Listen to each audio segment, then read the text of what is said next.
Estamos recibiendo en la tarde de RBC al diputado Fernando Amado. Buenas tardes, bienvenido. ¿Qué tal? ¿Cómo andás? Muchas gracias por recibirme hoy acá en los estudios de la radio. Bueno, un placer primero que nada y además preguntar, ¿no? ¿A qué se debe esta recorrida por Maldonado? El honor de recibirlo acá en Piriápolis. No, el honor es mío y para mí es un gusto porque, digamos, yo lo vivo y lo disfruto como uruguayo, de toda la vida. A Maldonado, pero también especialmente Piriápolis y los balnearios aledaños, ¿no? Me crié veraneando en Las Flores, porque mis abuelos eran de La Valleja, de Minas, y veníamos todos los veranos. Y ahora, ya hace como 3 veranos que voy a Playa Verde, y bueno, a Piriápolis vengo todas las noches, o sea, o noche por medio seguro. Además tengo grandes amigos que tienen emprendimientos acá, es decir, así que el gusto es mío. Es en el marco del inicio de una nueva gira a nivel nacional que empieza en Maldonado, porque para mí es una prioridad política el departamento de Maldonado, por varias razones, porque creo que además es uno de los departamentos con potencial y proyección para que sea motor del país. Tiene una cantidad de características que lo hacen evidentemente un departamento que puede ayudar mucho al desarrollo del Uruguay y en el marco, claro, de una nueva realidad política nuestra también, ¿no? Mía, de mi sector.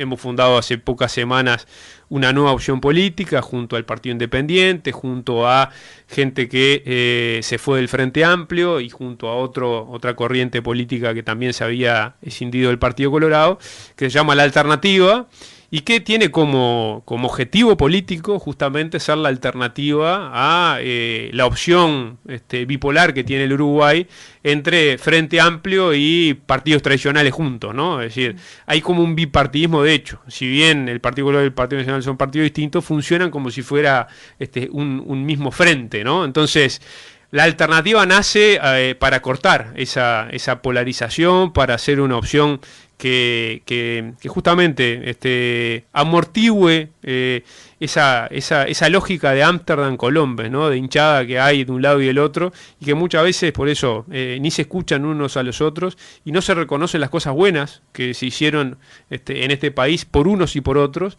y se termina al final en siempre discusiones de vos hiciste tal cosa en los 90 y vos ahora hiciste tal otra, y eso no construye. Y nosotros que estamos pensando mucho más en el hoy y en el mañana que en el ayer, sentimos fundamental fundar esta nueva opción política y estamos empezando a darla a conocer a lo largo y ancho del país. Hablando un poco de esta nueva opción política, sí. Hablamos de la alternativa. Si la tenemos que definir o poner en un casillero, ¿no? ¿Está dentro del Partido Independiente? ¿Es algo por fuera? ¿Cómo es eso? No, es por fuera. Es una coalición política nueva. Vamos a usar legalmente desde el punto de vista formal, digamos, el lema Partido Independiente, pero simplemente por un tema de conveniencia, ¿tá? De conveniencia desde el punto de vista logístico y de conveniencia desde el punto de vista de algunas prerrogativas que tienen los partidos que ya participaron en la elección anterior, pero claramente el foco está en instalar esta nueva opción política con su verdadero nombre y marca, que es la alternativa, ¿no? El Partido Independiente es una parte de la alternativa, como una parte de la alternativa es nuestro sector, como también lo es Navegantes, que es ese sector de escindido del Frente Amplio, o como lo es otro sector que se llama Avanza País, que lidera Francini Valle. Entonces, hoy esta nueva opción política tiene 4 columnas, 4 sectores, 4 opciones, y una de ellas es el Partido Independiente. Yo creo que es una opción, como te decía, de alternativa a los dos bloques tradicionales, al de izquierda y al de derecha del Uruguay, y sobre todo es una opción, digamos, que claramente y no tiene ningún prurito en autodefinirse ideológicamente como de centro izquierda, ¿no? O de izquierda democrática. Y tenemos un punto, una base común ¿no? de acuerdo, que tiene que ver con algunos puntos. Primero, para nosotros la democracia y la libertad, digamos, no son aspectos subjetivos, son objetivos, ¿no? O sea, para que haya democracia tiene que haber competencia política, tiene que haber una cantidad de libertades, individuales aseguradas, tiene que haber, es decir, una cantidad de características que hagan una democracia. En Venezuela no hay democracia. ¿Ah?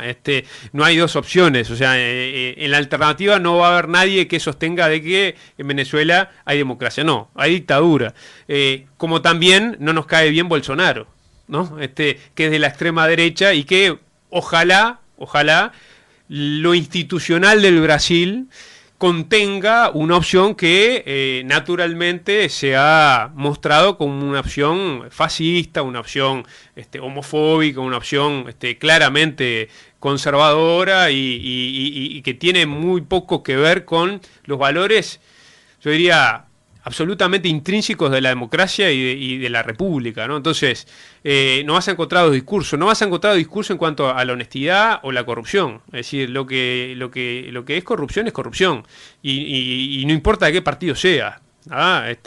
Y vas a encontrar una coherencia discursiva e ideológica, más allá de las diferencias que podamos tener de acentos, por nuestras procedencias, por nuestras raíces, por nuestras identidades anteriores, pero yo diría, una identidad común que tiene que ver con que nosotros creemos en el progresismo desde el punto de vista que el Estado tiene que tener una característica de promoción del desarrollo, que tiene que tener el Estado además la amortiguación de las desigualdades, tiene que ser el que amortigua la desigualdad, que sí, por supuesto, tiene que ser reformado.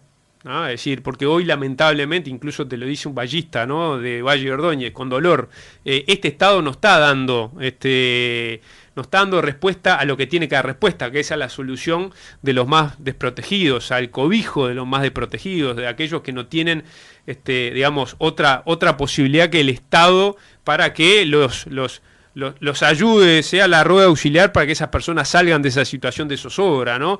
E incluso para que los promocione desde un punto de vista de la formación, ¿no? Es decir, aquel Uruguay que era el Uruguay de la promoción en el sentido del ascenso social, que era el de la igualdad de oportunidades, bueno, tenía como un puntale al Estado. Hoy el Estado, lamentablemente, muchas veces termina siendo una máquina de burocracia, ¿no? Que no termina justamente haciendo lo que tiene que hacer desde nuestro punto de vista el Estado. Entonces vas a encontrar en la alternativa una coherencia ideológica que, yo digo, le da garantía al ciudadano que cuando vaya a votar y nos vaya a elegir, no va a pasar que en el periodo que viene, en el Parlamento, nos vote a nosotros y resulta que hay un sector radical dentro de la alternativa que termina siendo que gobierna. No, es decir, la alternativa en ese sentido tiene un comportamiento homogéneo. No va a pasar como en el Frente Amplio, que vos votás de repente una opción moderada del Frente Amplio de izquierda, de centro izquierda, socialdemócrata, como puede ser, no sé, el Frente Libre Sareñi o alguna fracción del Partido Socialista, y después termina gobernando en el Frente y en el País Mujica o el Partido Comunista. O en los partidos tradicionales que vos de repente votás un sector wilsonista o un sector de izquierda del Partido Colorado, que ahora creo que no hay, y después terminan gobernando los sectores de derecha, ¿no? Entonces, eso no va a pasar con la alternativa. Entonces, el ciudadano va a saber qué va a votar y qué puede esperar después que nos vote, ¿no? ¿Está definido precandidato a presidente, vicepresidente? Está definido el candidato a presidente, que es Pablo Mieres. Para nosotros fue muy fácil elegir a Pablo, porque Pablo fue el que sostuvo durante mucho tiempo, primero la idea de la independencia de las tradiciones, es decir, la superación de las tradiciones, ¿no? Es decir, no aquello de yo voy a votar colorado hasta el fin de mi vida porque mi abuelo y mi tatarabuelo eran colorados o porque eran blancos y pelearon con Aparicio o porque fueron fundadores del Frente, ¿no? Es decir, esa visión un poco, digamos, de decir, bueno, a ver, las camisetas son para el fútbol, son para el cuadro de fútbol. Estos son ideas, ¿no? Y los partidos canalizan las ideas, pero cuando dejan de representar las ideas que vos pensabas que representaban, es decir, tienen que ser solo estructuras, ¿no? En donde si uno se siente incómodo, se sale y forma parte o funda otras, ¿no? Entonces, ese concepto, bueno, Mieres digamos, fue el que le hizo el aguante, ¿no? Durante mucho tiempo, y de hecho, esta idea de decir, bueno, a ver, los que pensamos parecido, que hay en todos los partidos, que pensamos, por eso, con ese pensamiento de socialismo democrático, de socialdemocracia, de progresismo democrático, y que estamos en todos los partidos, pero somos minoría en todos los partidos, resulta que al final terminamos siempre, pensamos muy parecido, pero votamos separados, y por tanto no tenemos fuerza. Entonces él insistió mucho hace ya como 2 o 3 años en generar esto, ¿no? Entonces me parece que es absolutamente merecido de que Pablo sea el que encabece el proyecto en este proceso electoral, además de que tiene todas las condiciones, ¿no? para ser un gran presidente y para ser un muy buen candidato a la campaña, ¿no? Eso está definido, no está definido la fórmula, eso va a ser algo que vamos a definir seguramente más cerca de marzo, y está definido sí la presentación electoral, ¿no? Porque queremos potenciar las distintas opciones que hay dentro de la alternativa, entonces cada uno de nosotros va a tener su lista al Senado y sus listas a diputados en todo el país, en una definición de cooperación y competencia interna también, que yo creo que enriquece el proyecto. Bien. Por allí hablabas de lo que respecta a la reforma del Estado, ¿no?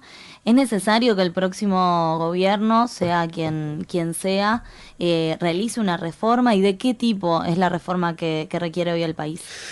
Mirá, una de las cosas que van a encontrar en la alternativa es quizás una honestidad media bruta, ¿no? En el sentido de que quizás vamos a decir cosas que duelen, ¿no?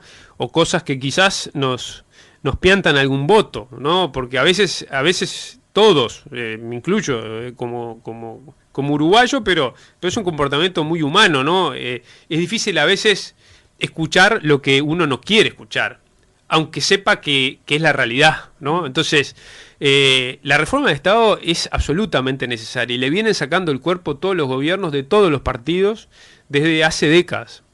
Es necesaria una reforma del Estado, y la reforma del Estado no es igual a desmantelamiento del Estado, ¿no? Como a veces se quiere en esa lógica bipolar y de jingle y de golpe, ¿no? De frases nomás vacías y demagógicas, instalar, ¿no? A ver, el que tenga realmente un sentido social del Estado se agarra la cabeza cuando ve el Estado actual.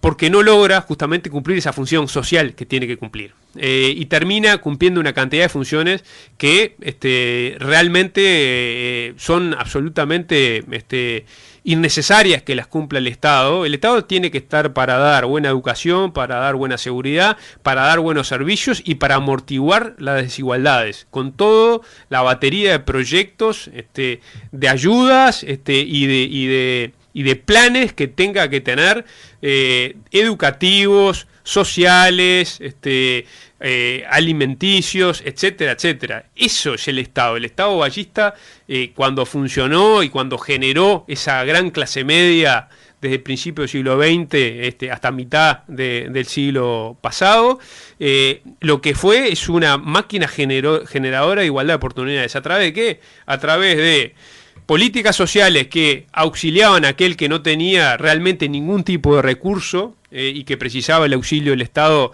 inclusive para las necesidades básicas, pero también que daba servicios de primer nivel de educación, de acceso gratuito, y que el individuo podía a través de la educación poder formarse, poder adquirir una cantidad de conocimientos y después valerse por sí mismo y justamente progresar con su trabajo y con su talento, ¿no? Es decir, esa igualdad de oportunidades lamentablemente hoy no está. Y eso en cierta manera es culpa de un Estado que no está presente en las cosas que tiene que estar presente, y está presente en otras cosas que realmente yo creo que son absolutamente secundarias. Entonces, la reforma del Estado es absolutamente fundamental encarar con sentido autocrítico una cantidad de privilegios que existen en el Estado, sobredimensionados, y allí puestos de confianza, etcétera, etcétera, etcétera, etcétera, que ahí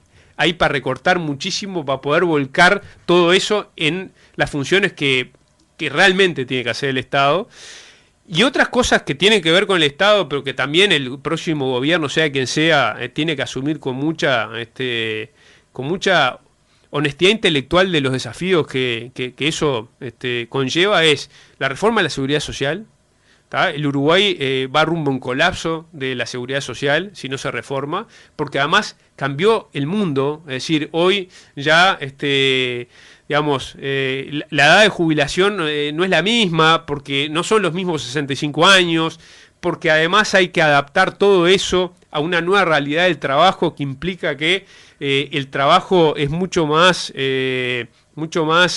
rotativo, que las nuevas generaciones no cumplen con aquel viejo paradigma del Uruguay del siglo XX en el cual tú entrabas a un emprendimiento, a una fábrica, a una empresa, a lo que fuera, y entrabas de cadete y terminabas jubilándote en el mismo lugar luego de 30, 40 años de trabajo. Bueno, eso no existe en el Uruguay, pero no existe en el mundo más. ¿Ah? Entonces, hay una necesidad de adaptación del Uruguay a esa nueva realidad, sobre todo pensando en las nuevas generaciones, y en un Uruguay y un mundo que va a necesitar adaptarse y preparar a los más jóvenes para un mercado laboral que va a estar en permanente cambio.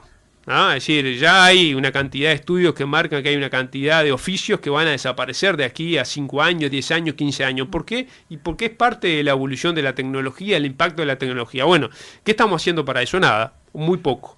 Y hay otros ámbitos, yo creo, por ejemplo, ¿no? Todo lo que tiene vinculación con el software, con las TICs, con las nuevas tecnologías, ahí hay pleno empleo. Y el pleno empleo, que hoy serán 60.000 puestos, 70.000 puestos de trabajo, ese pleno empleo es de calidad, se paga muy bien, se trabaja en el Uruguay, se gasta en el Uruguay, pero se trabaja para el exterior, y en términos generales es toda gurizada que se preparó, ¿no? Y que anda entre los 20 y 35 años. Ese nicho de trabajo, de mercado, podría crecer 4, 5, 6 veces más, pero no hay ninguna política pública que esté apuntando a tratar de multiplicar eso, ¿no? Es decir, de hecho hay una cantidad de empresas que no se radican en el Uruguay porque saben de que ya estamos colapsados de recursos humanos para esas especificidades. Entonces, tener una política del Estado orientada a incentivar el estudio en esas carreras que notoriamente generan un empleo rápido, un empleo seguro y un empleo de calidad en cuanto a los ingresos, también tiene que ser parte de, bueno, estar pensando en el Uruguay del futuro, ¿no?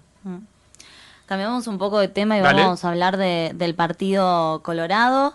Ballistas Orejanos, el sector que usted dejó, bueno, ¿cómo está hoy dentro del Partido Colorado?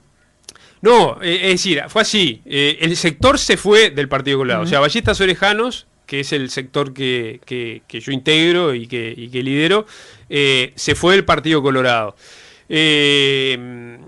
Digamos, ¿por qué se fue del Partido Colorado? Y se fue del Partido Colorado porque hubo una larga acumulación de hechos que para nosotros se evidenciaban que el Partido Colorado era una misión imposible que cambiara. Es decir, nosotros veníamos planteando a la interna del Partido Colorado desde hacía mucho tiempo la necesidad de cambio en dos ángulos distintos. Un ángulo era el cambio en el sentido de la renovación, en el sentido de que el Partido Colorado lograra generar una nueva presentación de cuadros políticos de otra generación, para que pudieran enfrentar los desafíos del Uruguay, por eso de hoy y de mañana, ¿no? Esa era una de las reivindicaciones que nosotros planteábamos con mucha fuerza y que veíamos difícil, y que la evidencia hoy marca que estamos frente a un Partido Colorado liderado por Julio María Sanguinetti y que inexorablemente se va a decantar de que Sanguinetti va a ser candidato y que va a ser determinante en el futuro del Partido Colorado el año que viene en las elecciones, y que por tanto es un Partido Colorado que evidentemente no se renueva. Y por otro lado, no solo no se renueva desde el punto de vista generacional, sino tampoco recupera la identidad histórica de ese vallismo progresista que tuvo el Partido Colorado durante décadas y que es el que a nosotros nos hacía sentir orgullosos y nos hacía estar en el Partido Colorado. Es decir, la semblanza y todo lo que fue la obra del Partido Colorado del principio del siglo XX, generador de ese Estado benefactor, de la escuela pública, de la clase media, del Uruguay de oportunidades, de mi hijo el doctor, de ese Uruguay del ascenso social, en donde, bueno, cualquiera podía aspirar a que su hijo pudiera ser mejor que uno porque el país da oportunidades y después, digamos, cada uno llegaba hasta donde uno quisiera, ¿no? Es decir, vos tenías las herramientas, ¿no?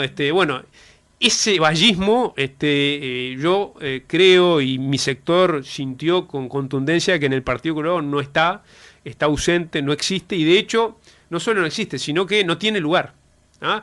De hecho, el Partido Colorado hoy está mucho más asociado y emparentado al Partido Nacional y te diría más, al ala más conservadora del Partido Nacional, o sea, al herrerismo, ¿no? En este caso liderado por la calle Pou, que al wilsonismo incluso, ¿no? Que podría ser otra expresión progresista blanca, ¿no? Entonces, digamos, toda esa acumulación de evidencia que nosotros veníamos advirtiendo, que veníamos diciendo esto, nosotros lo queremos cambiar de adentro, llegó un momento que nos dimos cuenta que era absolutamente imposible cambiar al partido porque el partido no quiere cambiar, está convencido del camino que viene recorriendo.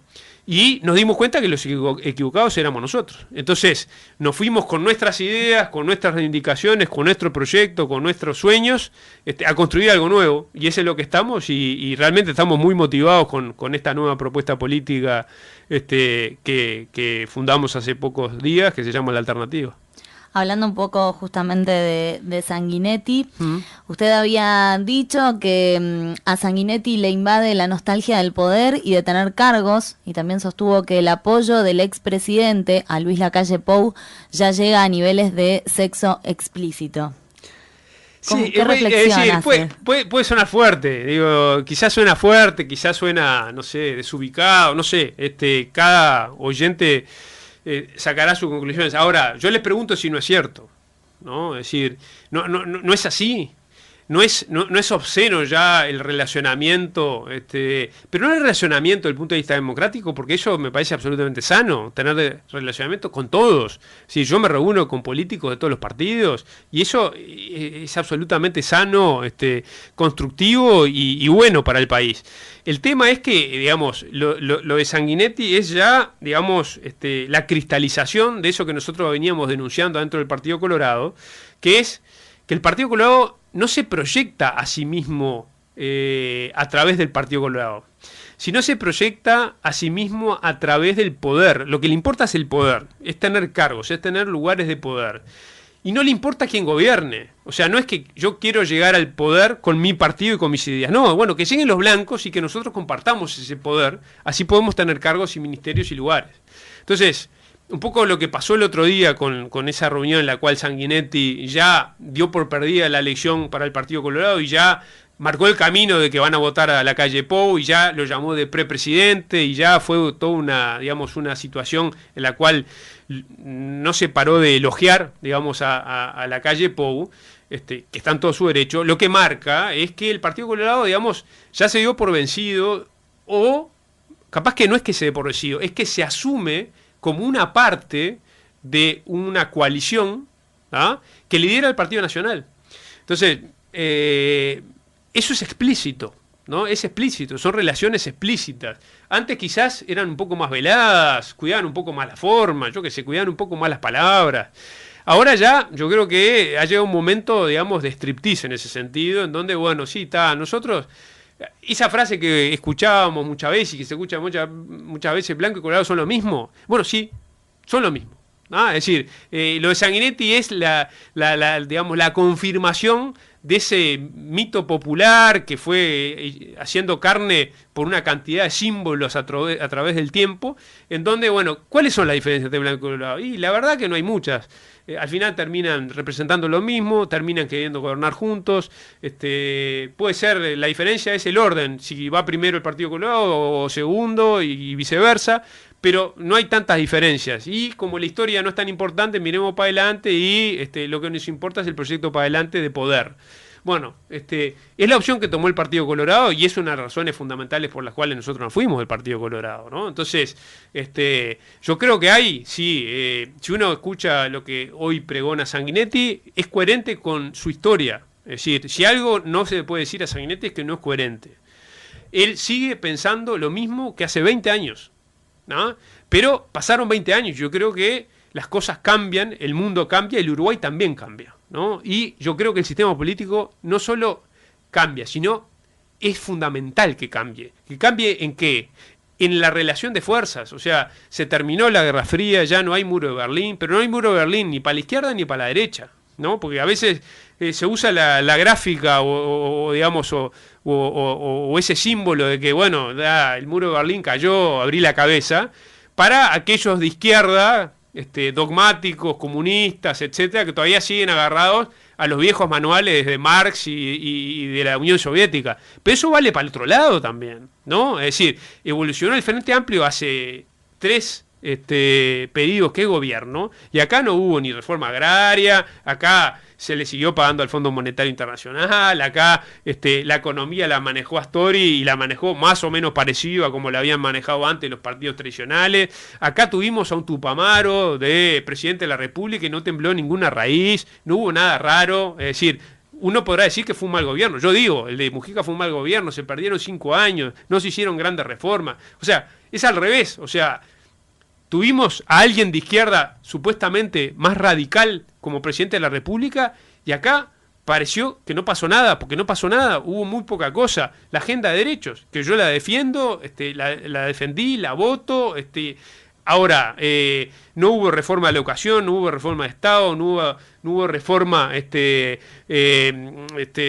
estructural, no hubo una inversión en el momento donde había plata en infraestructura, no hubo nada, ¿no? Los trenes no llegaron nunca, es decir, fue un quinquenio perdido en ese sentido. Entonces, los cucos se fueron, de un lado y del otro. Entonces, ya creo que estamos en un momento como para dar vuelta a la página de esas nostalgias que invaden a personas que yo entiendo que las invadan en esas nostalgias porque vivieron todas esas épocas. Y porque claro, cuando vos tenés 82 años, es natural de que no pienses como alguien de 36. Yo tengo 36, pero es natural que no pienses como alguien de 50. Entonces, evidentemente que también parte de el discurso y el planteo político de Sanguinetti es en clave de ese ordenamiento del sistema político que responde mucho más al pasado que al futuro para mí. Y que yo quiero un sistema político que no tenga esa venda en los ojos de al final terminar siendo dogmático para un lado y para el otro. Nos vamos un poquito al año 2015, Dale. Cuando Amado iniciaba los contactos y la ronda de contactos para establecer un proyecto de ley donde fuera obligatorio el debate de los candidatos a la presidencia de la República. ¿Por qué que sea obligatorio? ¿Por qué se buscaba eso? Mirá, a ver, a mí me da mucha vergüenza que en el Uruguay, cuando nos jactamos, por suerte, de ser un país que tiene instituciones fuertes, que tiene partidos políticos sólidos, que hay un bagaje político, una cultura política importante en el sentido de la civilización, ¿no? No es como otros países en donde pasa que por eso, que los partidos políticos son muy frágiles y que la democracia es muy frágil, etcétera. Nosotros nos enorgullecemos de eso, pero me da vergüenza que, reglón seguido, los candidatos a presidente no debaten. Cuando es lo más natural del mundo y lo más esperable de quienes aspiran nada más y nada menos que a ser presidente de la República, ¿no? O sea, la ciudadanía, yo como ciudadano merezco ver a los candidatos a presidente debatir con naturalidad, contraponer sus propuestas, su proyecto de país, sus soluciones. Bueno, eso no pasa hace 25 años. La última vez que hubo debates presidenciales fue en el 94. ¿Por qué? Porque en ese momento y en esa coyuntura, quienes competían para la presidencia de la República, bueno, se prestaron a los debates. Hubo debate entre Tabaré Vázquez y Julio María Sanguinetti y hubo debates entre Juan Andrés Ramírez y Tabaré Vázquez, ¿no? Fue la última vez que hubo debates presidenciales previo a una elección nacional. ¿Qué pasó después? La viveza criolla, ¿no? Una cosa que también es muy uruguaya, ¿no? Debato si me conviene, ¿no? Entonces el que va primero no debate. Pasó en el 99, cuando Jorge Valle iba primero y no debatió con Tabaré Vázquez. rumbo al balotaje. Pasó en el 2004, cuando Tabaré Vázquez no quiso debatir con Larrañaga, que era el que encabezaba la intención de voto de la oposición. Pasó en el 2009, cuando Mujica no quiso debatir con la calle Herrera. Y pasó en la última elección, cuando Tabaré Vázquez no quiso debatir con la calle Pou. Entonces, ¿qué es lo que pasó? Apareció la calculadora, la vieja criolla, decir, bueno, yo, si voy primero, no debato por las dudas, para no exponerme, ¿no? Bueno, eso es lamentable, ¿no? Entonces, ¿por qué la obligatoriedad? Y bueno, porque lamentablemente en el Uruguay tenemos una característica de nuestra idiosincrasia que es la viveza criolla. Entonces, ¿es lo mejor que sea obligatorio? No. O sea, lo mejor sería que fuera natural y de que todos los que son candidatos a presidente sintieran la obligación moral con la ciudadanía de debatir con todos, con naturalidad. Bueno, eso no pasa. Entonces, a veces hay que apelar a una... a otro plan, ¿no? En este caso una reglamentación por ley que lo haga obligatorio.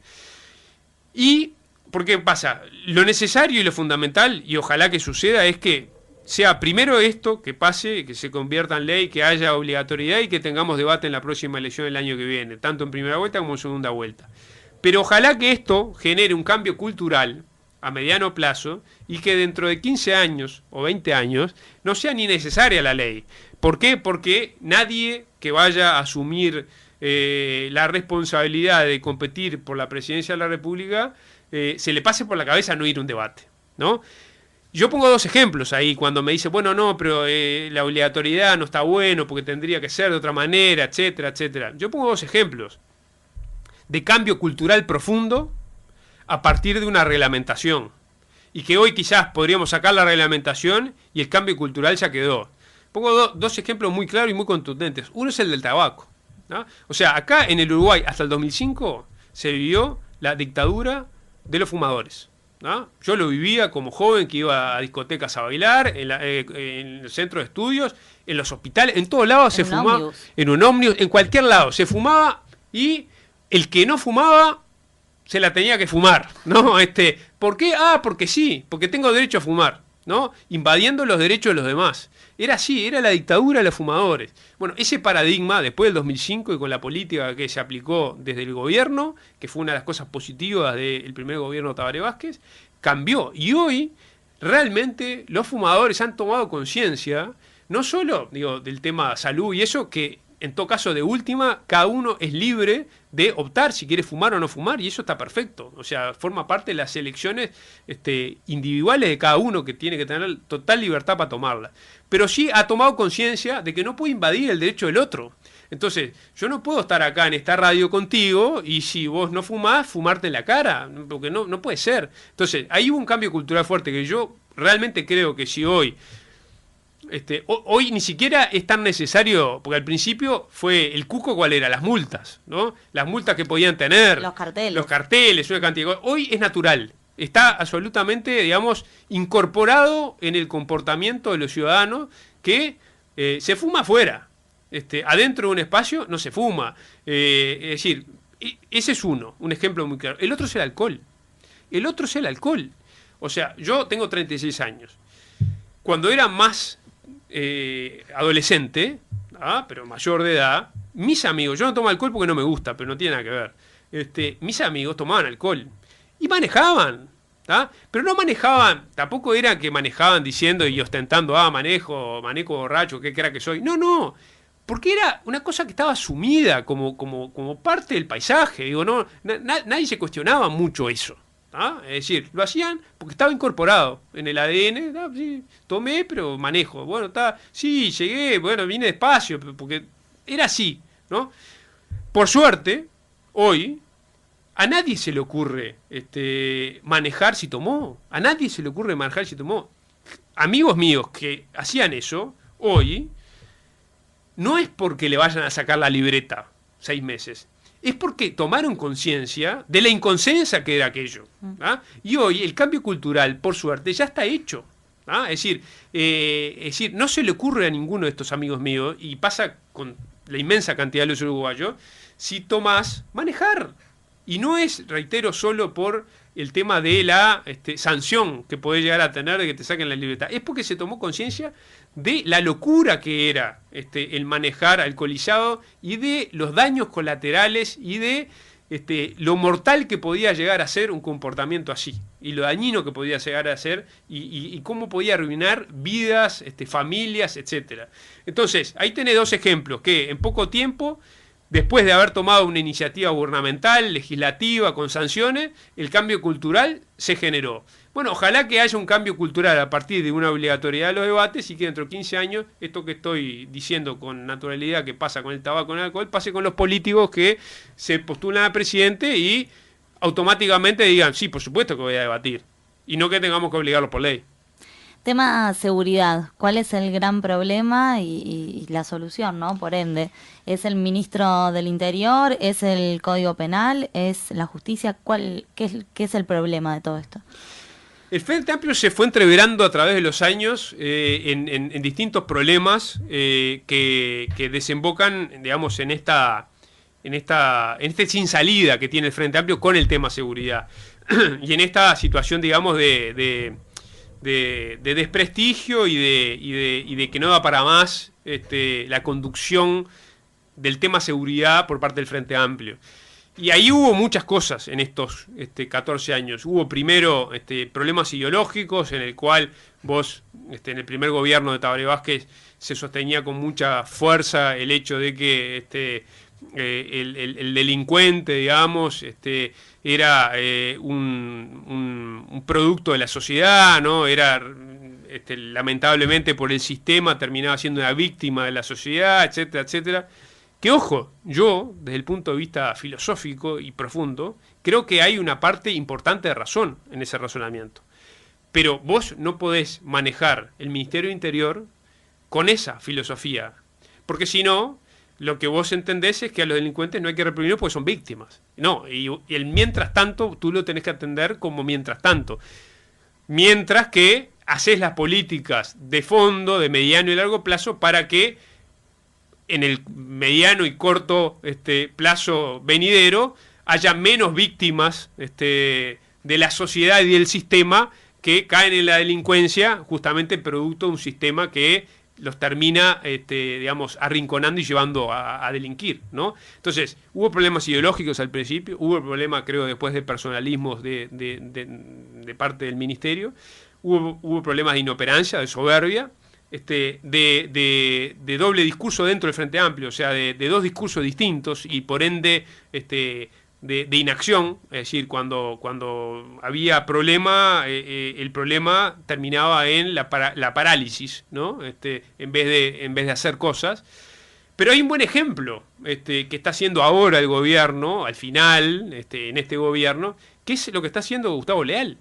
O sea, ese es el camino que tiene que, para mí, seguir la seguridad.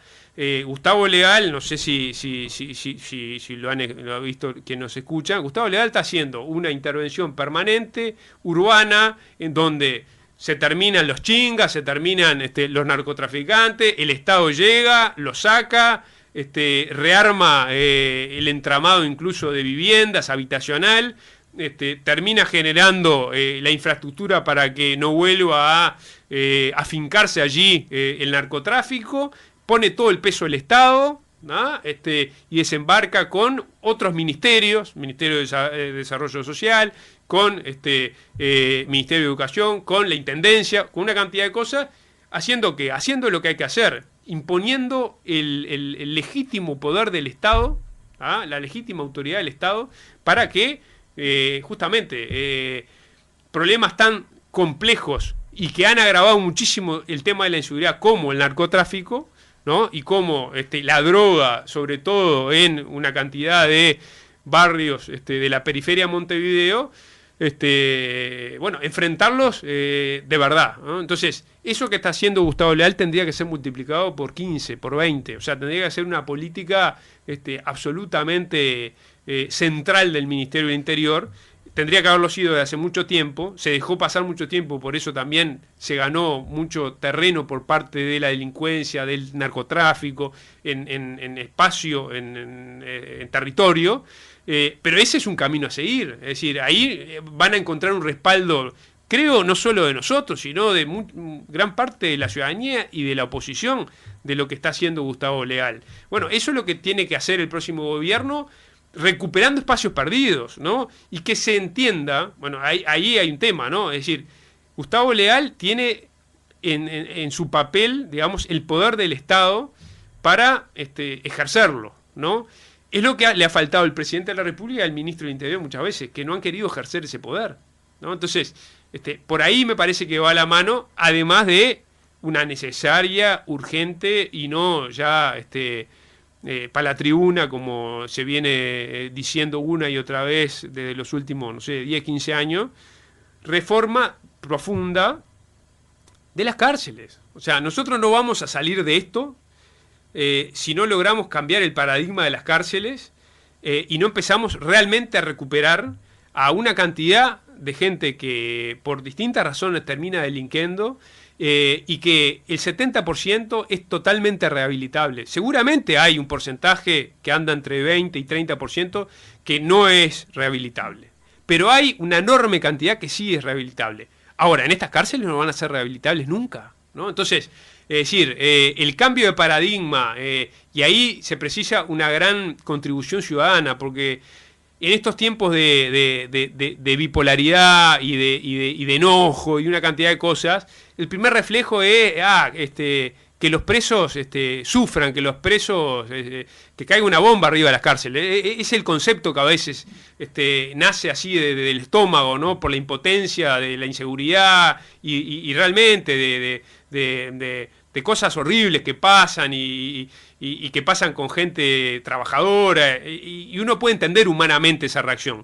Ahora, como sociedad no nos vamos a mejorar, no nos vamos a sanar, si no entendemos que también tenemos que dar garantía de recuperación de una cantidad de gente que es recuperable y que puede reinsertarse y que puede ser después ejemplo para otra cantidad de gente que quizás también por destino de la vida ha caído en un ecosistema que lamentablemente no le dio oportunidades y bueno, terminó equivocándose, ¿no? Entonces, esto no quiere decir ser condescendiente con la delincuencia, ¿no? Yo sé que en tiempos electorales capaz que rinde eslóganes absolutamente efectistas, duros, mano dura y no sé qué y no sé cuánto. No, hay que ser mano dura cuando hay que ser mano dura. Gustavo Leal lo está haciendo, agarrando los chingas, metiéndolos presos. Es decir, la mano dura del Estado tiene que estar, eso está fuera de discusión.